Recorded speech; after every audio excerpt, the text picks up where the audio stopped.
வணக்கம். Welcome to SSRIAS education.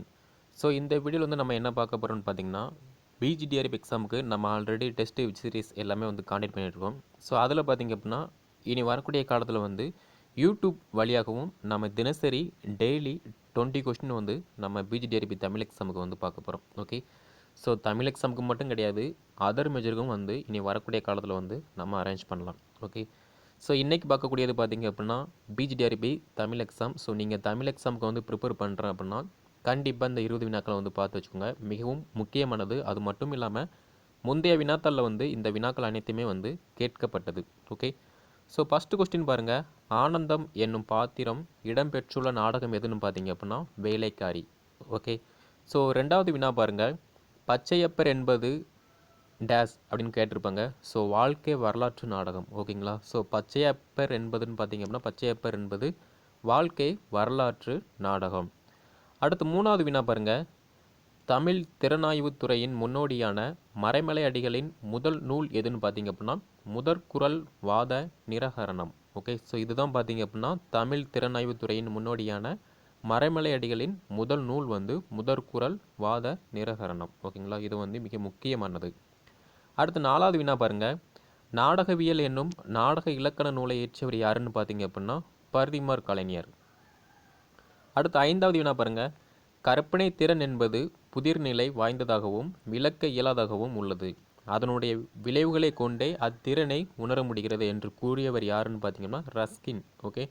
So இதில் பார்த்தீங்க அப்படின்னா வினா வந்து 2-3 லைன் இருக்குது. ஓகே. ஸோ நம்ம சிபிடி எக்ஸாம் எழுதும்போது பார்த்தீங்க அப்படின்னா வினா வந்து கொஞ்சம் பெருசாக இருக்கும், ஆனால் ஆன்சரை வந்து சின்னதாக இருக்கும் இல்லையா.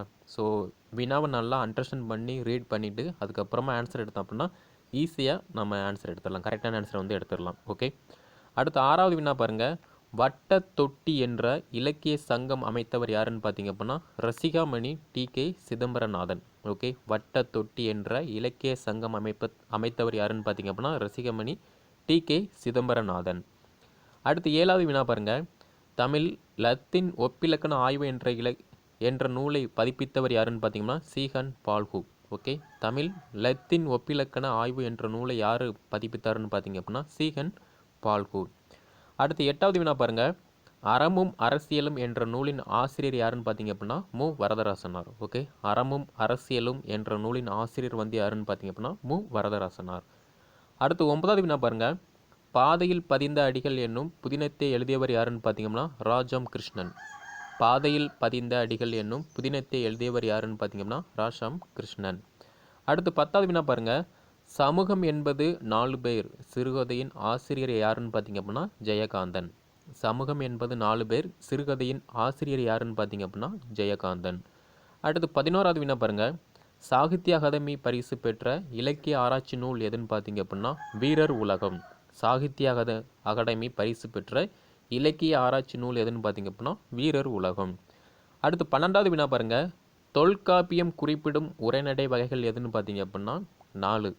தொல்காப்பியம் குறிப்பிடும் உரைநடை வகைகள் எத்தனைன்னு பார்த்தீங்க அப்படின்னா 4 வகைகள். ஓகே. ஸோ அந்த 4 வகைகள் என்னென்ன அப்படிங்கிறத கீழே கமெண்டில் வந்து லீவ் பண்ணுங்கள். அடுத்து 13வது வினா பாருங்கள். பாரதியாரின் சிறுகதைகளில் ஒன்று பார்த்தீங்க அப்படின்னா ஒரு நாள் கழிந்தது. பாரதியாரின் சிறு கதைகளில் ஒன்று எதுன்னு பார்த்தீங்கன்னா ஒரு நாள் கழிந்தது. அடுத்து 14வது வினா பாருங்கள். தமிழ் சுடர் மணிகள் என்னும் நூலை எழுதியவர் யாருன்னு பார்த்தீங்கன்னா வையாபுரி பிள்ளை. தமிழ் சுடர் மணிகள் என்னும் நூலை எழுதியவர் யாருன்னு பார்த்தீங்கன்னா வையாபுரி பிள்ளை. அடுத்து 15வது வினா பாருங்கள். பிரபுலிங்க லீலையை பாடியவர் யாருன்னு பார்த்தீங்க அப்படின்னா சிவபிரகாசர்.